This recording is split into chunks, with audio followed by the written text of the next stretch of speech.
નમસ્કાર વિદ્યાર્થી મિત્રો, શ્રી સી.કે. ગોહિલ પ્રાથમિક શાળાના ધોરણ 8ના વિજ્ઞાન વિષયના ડિજિટલ ક્લાસરૂમમાં આપનું હાર્દિક સ્વાગત છે. સ્ટાન્ડર્ડ 8 સબ્જેક્ટ સાયન્સ, તેમાં આપણે યુનિટ 10 વિશે સમજીએ છીએ. તેમાં લેક્ચર 4. લાસ્ટ સેશનમાં આપણે અંતઃસ્ત્રાવ વિશે સમજ્યા હતા તથા ગૌણ જાતીય લક્ષણો વિશેની માહિતી મેળવેલી હતી. ત્યારબાદ આજે આપણે અંતઃસ્ત્રાવો વિશેની સમજૂતી મેળવવાની છે કે આપણા શરીરની અંદર અંતઃસ્ત્રાવોનો ફાળો છે એ શું છે. બરાબર, આપણી અંદર આવા બદલાવ આવે છે તો શેના લીધે આવે છે તે આપણે જોવાનું છે.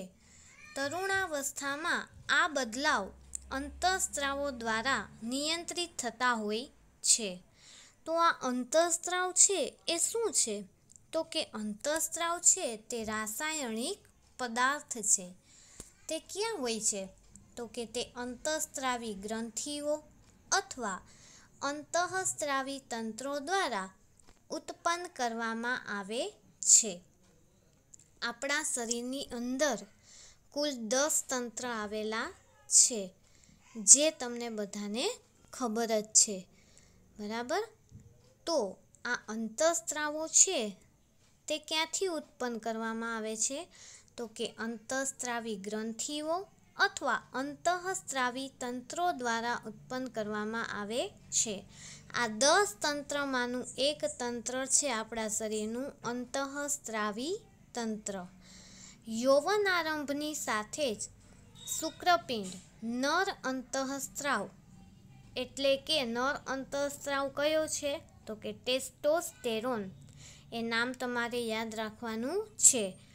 નરની અંદર કયો અંતઃસ્ત્રાવ ઉત્પન્ન થાય છે? તો કે ટેસ્ટોસ્ટેરોનનું નિર્માણ ચાલુ કરી દે છે.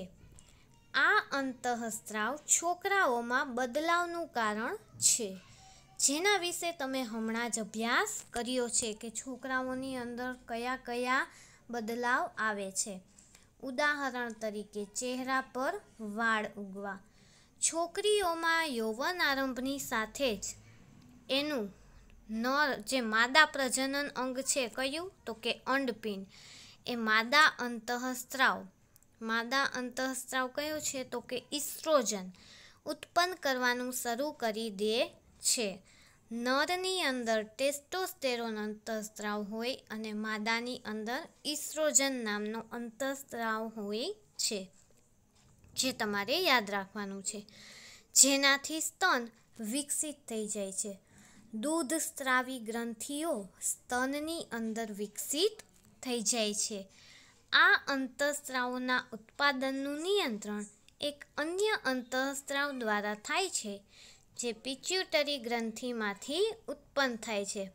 બરાબર, છોકરાઓની અંદર ટેસ્ટોસ્ટેરોન અને છોકરીઓની અંદર ઇસ્ટ્રોજન અંતઃસ્ત્રાવ ઉત્પન્ન થાય છે. તેનું નિયમન એટલે કે એનું મોનિટરિંગ કોણ કરે છે? તો કે પિટ્યુટરી ગ્રંથિ. હવે નેક્સ્ટ ટોપિક આપણે જોઈએ કે પ્રાજનનિક કાર્યની શરૂઆત કરવામાં અંતઃસ્ત્રાવોનો ફાળો, જે તમે આગળ જ સમજી ગયા કે કોઈ પણ આપણા શરીરમાં બદલાવ આવે છે તો તે શાને કારણે આવે છે? તો કે અંતઃસ્ત્રાવને કારણે. અંતઃસ્ત્રાવી ગ્રંથિઓ અંતઃસ્ત્રાવને રુધિરમાં સીધા જ ઠાલવે છે, જે આપણે અગાઉ પણ શીખી ગયા કે અંતઃસ્ત્રાવી ગ્રંથિઓ છે એ નલિકા વિહીન ગ્રંથિઓ છે. બરાબર, જેનાથી તે શરીરના વિશિષ્ટ ભાગ અથવા લક્ષ્યાંક સ્થળ સુધી પહોંચી શકે. હવે લક્ષ્યાંક સ્થળ એટલે શું? તો કે જેનું કાર્ય છે ત્યાં એ પોતે જ પોતાની રીતે કરી લે, તેને શું કહેવાય? લક્ષ્યાંક સ્થળ. તો લક્ષ્યાંક સ્થળ અંતઃસ્ત્રાવ સાથે પ્રતિક્રિયા કરે છે. આપણા શરીરમાં અનેક અંતઃસ્ત્રાવી ગ્રંથિઓ છે, તે નલિકા વિહીન ગ્રંથિઓ છે. શુક્રપિંડ તેમજ અંડપિંડ શું કરે છે? તો કે જાતીય અંતઃસ્ત્રાવોને ઉત્પન્ન કરે છે. તમે હમણાં જ અભ્યાસ કર્યો કે આ અંતઃસ્ત્રાવો ગૌણ જાતીય લક્ષણો માટે જવાબદાર છે. ગૌણ જાતીય લક્ષણો વિશે આગળના સેશનમાં જ તમને સમજાવેલું કે છોકરા અને છોકરીઓને અલગ પાડતા જે લક્ષણો છે તે ગૌણ જાતીય લક્ષણો કહેવાય. જાતીય અંતઃસ્ત્રાવો પણ પિટ્યુટરી ગ્રંથિઓ દ્વારા સ્ત્રાવિત અંતઃસ્ત્રાવના નિયંત્રણમાં હોય છે. આપણા જેટલા અંતઃસ્ત્રાવ છે એ બધાયનું મોનિટરિંગ છે એ પિટ્યુટરી ગ્રંથિ કરે છે. પિટ્યુટરી ગ્રંથિ અનેક અંતઃસ્ત્રાવો ઉત્પન્ન કરે છે, જેમાંથી એક અંતઃસ્ત્રાવ અંડપિંડમાં અંડકોષ તેમજ શુક્રપિંડમાં શુક્રકોષોના પરિપક્વને નિયંત્રિત કરે છે. તમે ટૂંકમાં સમજો કે પિટ્યુટરી ગ્રંથિ છે, બરાબર, એ બધાનું મોનિટરિંગ કરે છે. ટૂંકમાં એ મેઇન ગ્રંથિ છે. એટલે પિટ્યુટરી ગ્રંથિ છે ને એને સર્વોપરી ગ્રંથિ તરીકે પણ ઓળખવામાં આવે છે. પિટ્યુટરી ગ્રંથિમાંથી સ્ત્રાવિત અંતઃસ્ત્રાવ પ્રજનન અંગોને, ટેસ્ટોસ્ટેરોન છે એ શેમાં હોય તો કે નરમાં, ઇસ્ટ્રોજન કોનામાં હોય તો કે માદામાં, ઉત્પન્ન કરવા માટે એને પ્રેરિત કરે છે. બરાબર, આ અંતઃસ્ત્રાવ છે એને જગાડે છે, એને ઉત્પન્ન કરવા માટે એને પ્રેરિત કરે છે. કોણ તો કે પિટ્યુટરી ગ્રંથિ. બરાબર, રુધિર પ્રવાહમાં મુક્ત થાય છે તથા શરીરના વિવિધ ભાગો એટલે કે જ્યાં જ્યાં તેની જરૂર છે ત્યાં ત્યાં લક્ષ્યાંક સ્થળ સુધી તેને પહોંચાડે છે. યૌવન આરંભ દરમિયાન શરીરમાં પરિવર્તનોને ઉત્તેજિત કરે છે. બરાબર, પહેલી અને બુઝો હવે સમજી ગયા છે કે યૌવન આરંભ વ્યક્તિના પ્રજનન અવધિનો પ્રારંભ છે, જ્યારે વ્યક્તિ પ્રજનન ક્ષમતા પ્રાપ્ત કરે છે. પરંતુ તે જાણવા માગે છે કે શું પ્રજનન અવધિ એક વખત શરૂ થઈ જાય પછી જીવન પર્યાપ્ત સુધી ચાલુ રહે છે કે અમુક સમયે તે પૂર્ણ પણ થઈ જાય છે. તમને અગાઉ જ કીધું કે તરુણો છે, બરાબર, એની અવધિ કઈ છે તો કે 13 વર્ષથી 19 વર્ષ સુધી. તો આ પ્રજનન છે, બરાબર, કોઈ પણ મનુષ્ય છે તે કેટલી ઉંમર સુધી પ્રજનન એટલે કે બાળક પેદા કરી શકે? શું જીવન પર્યાપ્ત સુધી કોઈ પણ મનુષ્ય છે એ બાળક પેદા કરી શકે એટલી એનામાં કેપેસિટી હોય તો કે ના.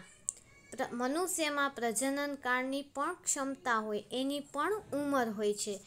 જ્યારે તરુણોના શુક્રપિંડ તથા અંડપિંડ જન્યુઓ ઉત્પન્ન કરવા લાગે છે, જન્યુઓ એટલે બરાબર એના બીજ એ ઉત્પન્ન કરવા લાગે છે, ત્યારે તે પ્રજનન યોગ્ય થઈ જાય છે. ત્યારે તે શું થઈ જાય છે? પ્રજનન કરવા માટે યોગ્ય થઈ જાય છે. જન્યુઓની પરિપક્વતા તેમજ ઉત્પાદનની ક્ષમતા પુરુષોમાં સ્ત્રીઓની સરખામણીએ વધારે હોય છે. પુરુષોની અંદર એ જીવન પર્યાપ્ત સુધી ચાલુ જ રહે છે, જ્યારે સ્ત્રીઓની અંદર થોડી વધારે હોય, થોડી ઓછી હોય છે. સ્ત્રીઓમાં પ્રજનન અવસ્થાનો પ્રારંભ યૌવનારંભ ક્યાંથી થાય છે તો કે 10 થી 12 વર્ષની ઉંમરે, તથા સામાન્ય રીતે તે ક્યાં સુધી રહે છે? 45 થી 50 વર્ષની ઉંમર સુધી જ રહે છે. યૌવન આરંભથી અંડકોષો પરિપક્વ થવા લાગે છે.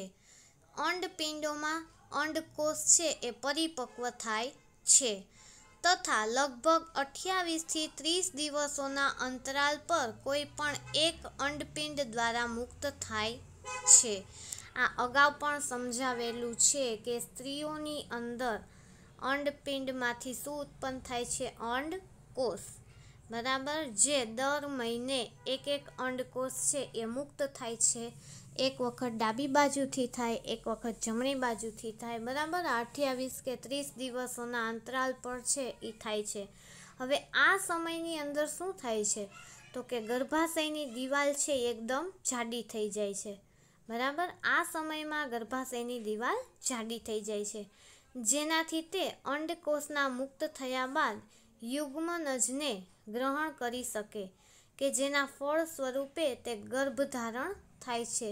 અગાઉ સમજાવેલું છે કે અંડકોષ મુક્ત થાય છે તે દરમિયાન શુક્રકોષ જો અંડકોષ સાથે જોડાઈ જાય એટલે કે યુગ્મનજનું નિર્માણ થઈ જાય તો બરાબર એક બાળકનો વિકાસ થાય છે. અધરવાઇઝ આ અંડપિંડમાંથી અંડકોષ જે છૂટો પડેલો છે એ ત્યાં ને ત્યાં મુક્ત થઈ જાય છે અને રુધિર પ્રવાહ છે એ ચાલુ થઈ જાય છે. બરાબર.